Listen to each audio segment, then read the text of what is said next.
국민의힘 차기 당대표 선출 100% 당원 투표로 결정한다. 결선 투표도 실시한다.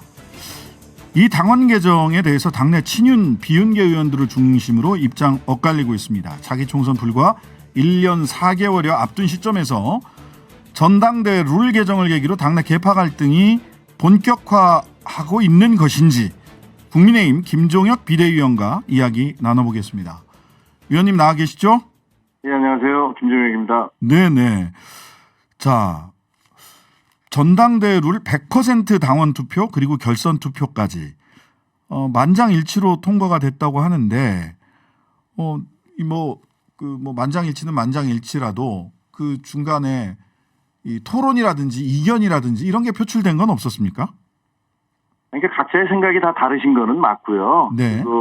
원래는 이제 12월 2일에 국회 선진화법에 의해서 예산안이 통과되면 본격적으로 논의를 해보자 했었는데 이게 점점 지연되면서 네. 비대위원장께서는 비대위원들한테 생각이 어떠냐 그리고 책임당원들이라든가 여론 같은 것들을 좀 수집해봐라 이렇게 말씀을 하셨고 네.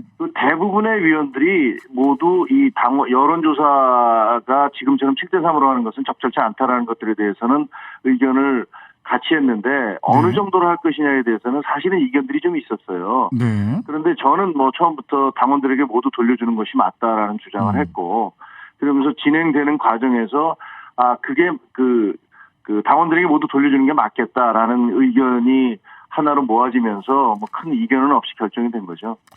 자, 그런데 이견이 나오고 있는 거는 또 사실이지 않습니까? 특히 당권 주자로 거론되는 분들 유승민, 안철수, 윤상현 이런 분들이 이견 이렇게 하는 거는 적절치 않다라는 이견을 제시하는데 이분들 특징이 대체로 수도권 쪽에서 출마를 하는 분들이라는 거죠. 윤상현, 인천, 안철수, 분당, 그다음에 유승민 전 의원도 마지막에는 경기도.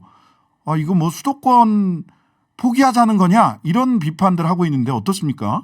그게 왜 수도권을 포기하는 건지 저는 알 수가 없는데 네네. 일단 각 주자들은 아직까지 공식적으로 선언하신 분들은 아니에요. 그분들도 다 무슨 눈치를 보고 계신 걸로 알고 있는데 본인들의 이해관계에 따라서 주장하시는 거는 얼마든지 할 수 있다라고 생각을 해요. 네. 왜냐하면 다른 쪽에서는 그것이 맞다라고 얘기하시는 분들도 있기 때문에 각자의 의견을 자기의 이해관계에 따라서 얘기하는 것조차를 뭐라고 얘기할 수는 없는 것이고요. 네. 하지만 거기에서 이런 식으로 하면은 내년 총선에서 내후년이죠. 네. 내후년 총선에서 필패할 것이다. 무슨 폭보다라든가 이런 식의 말씀은 좀 과하고 그것은 현실에 대한 정확한 분석도 아니다 이렇게 생각을 합니다. 네. 논거가 두 가지가 있는 것 같습니다. 당원 100%, 당원 숫자가 많이 늘었기 때문에 당심과 민심이 크게 다르지 않다. 라는 논거가 있는 것 같고요. 또 한편으로는 당대표는 당심과 민심이 분리되는 것에도 불구하고 분리될 수 있는 가능성에도 불구하고 당원들이 선출하는 게 원론적으로 맞다. 어느 쪽 얘기가 둘 다 논거가 될 수 있겠습니다만은. 아니, 그러니까 저는 당 대표를 당원들이 뽑는 건 너무나 당연하다고 생각을 합니다. 당연한 일이다. 예, 왜냐하면 전 세계 어느 나라도 당 대표를 뽑으면서 여론조사를 포함시켜서 뽑는 나라가 단 한 곳도 없어요. 네. 그리고 미국을 얘기를 하면 미국은 원내대표가 다 하고 당 대표가 없지 않느냐 맞습니다. 네. 그런데 의원 내각제를 채택하는 나라들은 모두 당 대표가 수상이 되잖아요. 그렇죠. 그럼에도 불구하고 그 수상도 모두 당원들이 뽑아요. 네. 얼마 전에 영국 수상 같은 경우는 40만 명, 영국 보수당의 당원 40몇 명이 투표를 일일이 손으로 써서 보내면은 그것을 개봉을 해서 거기서 당 대표가 정해졌고 보수당 대표가 바로 수상이 됐지 않습니까? 네. 그러면 의회 민주주의를 하는 의원 내각제를 하는 나라들은 당원들이 투표를 해서 수상을 만드는데 다수당 이 투표를 하면 수상이 되니까요. 네. 그 나라들은 민심을 반영하지 않는 겁니까? 네. 책임 정치라는 면에 정당 정치는 책임 정치고 대의 정치인데 네. 각 당이 자신들이 당원들이 원하는 대표를 뽑고 그 대표가 국민들한테 심판받는 거예요. 또 여론조사라는 것들은 그것이 민심이라고 얘기를 하는데 여론조사를 할 때마다 사실은 문구 이게 경쟁력이냐 선호도냐 이런 문구를 어떻게 할 것이냐 혹은 그 평일날 할 것이냐, 일요일날 할 할 거냐. 오전에 할 것이냐, 오후에 할 것이냐를 놓고 엄청난 삿발 싸움이 벌어집니다. 네. 왜냐하면 그 문구 하나하나에 의해서 여론조사 결과가 달라지기 때문이에요. 네. 그거는 정확도가 그만큼 떨어지고 부정확하다는 거 아니겠습니까? 네. 그럼 지금 다시 얘기를 해보면 여론조사를 하는 것이 민심이다라는 것은 그냥 사실상은 진실과 굉장히 동떨어진 얘기라고 저는 생각을 해요. 예. 오히려 여론조사를 동원하는 것은 그때그때의 어떤 주자들의 이해관계, 유불리에 따라서 그것이 얼마든지 조정될 수 있고, 네. 민주당 같은 경우도 10%를 하다가 이재명 대표가 그 당보다는 일반 여론조사에서 여론이 좀 높다라고 하니까 그걸 25% 바꾸지 않습니까? 네. 그게 할 때마다 자기 이해관계에 의한 삿발 싸움이 계속 벌어지기 때문에 이런 것들을 해결할 수 있는 깔끔한 방법은 당원으로 하는 것이고요. 네. 저희 당원이 지금 80만 명입니다. 네. 2004년도에 처음 이 7대3을 도입했을 때는요. 18년 전에 도입을 했잖아요. 네. 그때 원희룡 지금 현 국토부 장관이 주로 주도를 해서 했는데. 네. 소위 남원정이라는 소장파였죠. 예. 그렇죠. 예, 맞습니다. 남경필, 원희룡, 정병국 세 분들이었는데, 그때 당시에는요, 솔직히 그 책임당원이 10만 명 정도, 그것도 안 될 그런 상황이었고, 네. 저희들이 2002년 선거에서 노무현 후보에게 대패하고 충격적인 패배를 하고 난 다음에, 네. 야, 이거 당원도 별로 없는데 뭔가 좀 우리가 민심을 반영한다는 모습을 보여줘야 될 것이 아니냐 해서 30% 민심로를 도입한 거였어요. 네. 근데 지금 현재 당원이 80만 명이고 이 당원의 구성을 보면요. 20대에서 40대까지가 33%입니다. 네. 전체. 네. 그런데 그냥 일반 인구 구성을 보면 그게 41%예요. 네. 그렇다면 20대나 30대가 당원 가입을 쉽게 안 한다는 걸 따져보면 사실 저희 당원 중에서 20대에서 40대까지가 33%라는 건 일반 인구 구성비와 크게 차이가 없다라고 얘기할 수 있는 것이고 네. 또 지역별로도 보면요. 네. 영남이 40%고 수도권이 37%입니다. 네. 그러면 그래도 영남이 많지 않느냐? 맞습니다. 맞네요. 예. 네, 하지만 민주당은 어떨까요? 민주당은 호남이 얼마나 될까요? 네. 그것까지를 뭐라고 얘기할 수는 없는 건데 네. 사실 인구 구성을 따져볼 때 지역별로 보거나 연령별 분포가 우리 당의 당원들의 구성이 크게 차이가 없습니다. 자, 그런데요. 예. 네. 말씀 마저 마치시죠. 예. 아니 그러니까 저는 예. 저희가 지금 이제 80만 명이 됐기 때문에 아마 이제 내년 3월 달에 전당대회가 열릴 때쯤이면 저희 목표는 100만 명인데 네. 그런 정도의 당원들이 모인다면 그것은 이 당원들에게 이제 권리를 돌려드리는 것들이 마땅하다. 저희는 굉장히 이것이 정의당 같은 죄송하지만 좀 작은 정당에서 네. 이런 것들이 시도해봤지만 거대 정당에서 이렇게 정말로 당원들에게 모든 걸 돌려드린 적은 없어요. 자. 그러니까 저희는 굉장히 혁명적인 첫걸음을 내렸다고 자평하고 있습니다. 네. 2004년에 남원정 트리오가 소위 7대3을 만들었던 건 당시의 정당 상황 때문이었다라고 하는 그렇죠. 말씀이시고요.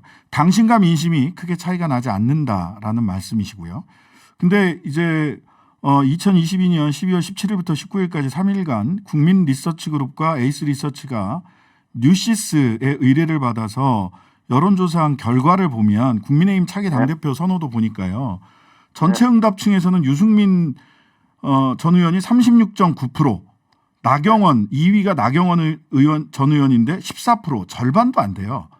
근데 국민의힘 지지층에서는 나경원 전 의원이 26.5%, 유승민 전 의원은 13.6%, 또 뭐 한 절반 정도. 그러니까 당신과 민심이 굉장히 큰 차이를 보이고 있는데 이렇게 되면은 당신과 민심이 당원 숫자가 늘었다고 해서 일치됐다라는 말에 근거가 있는 거냐 이런 질문을 던질 수밖에 없을 것 같은데 어떻습니까? 저는 거기서 나오는 민심이라는 것이 국민의 민심이라고 생각하지 않습니다. 아, 그런가요? 어떻게 보면 민주당의 마음이 더 강하다라고 생각을 합니다. 네. 앵커님도 아시다시피 지금 좌우가 그리고 보수와 진보가 완전히 갈려져 있어요. 네. 그래서 거기서 지금 민주당을 지지하시거나 민주당을 지지하는 성향에 있는 분들은 후보를 뽑으라고 하면 우리 당 뭐 여러 가지 거론되는 아직 예비 후보입니다만 네. 그런 분들 중에서 하면 한 분에게 집중적으로 몰려가 있어요. 네.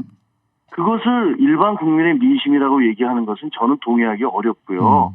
그것은 상당히 어떻게 보면 약간 뭐 영어로 얘기하면 스포일인데 그것이 이렇게 정상적인 민심을 반영하는 것이라기보다는 네. 그 여야의 어떤 갈등 관계를 반영한 것이다라고 생각을 합니다. 네. 그리고 저는 그 당원이라면 저도 당원입니다만 네. 그리고 당 어떤 대표로 나오려는 분들이라면 네. 자기 당원들로부터 지지를 받는 것에 그런 것들을 목표로 해야 되고 그 지지도가 높은 것에 기뻐해야죠. 네. 민주당이 국민의힘이 잘 되는 거를 그렇게 바라지는 않으실 거 아닙니까? 네. 그럼 민주당 지지자들도 마찬가지시고요. 네. 그럼 그분들로부터 지지를 전폭적인 지지를 받는다는 건 도대체 무슨 의미일까요? 네. 자, 그러면 이제 그분이 예.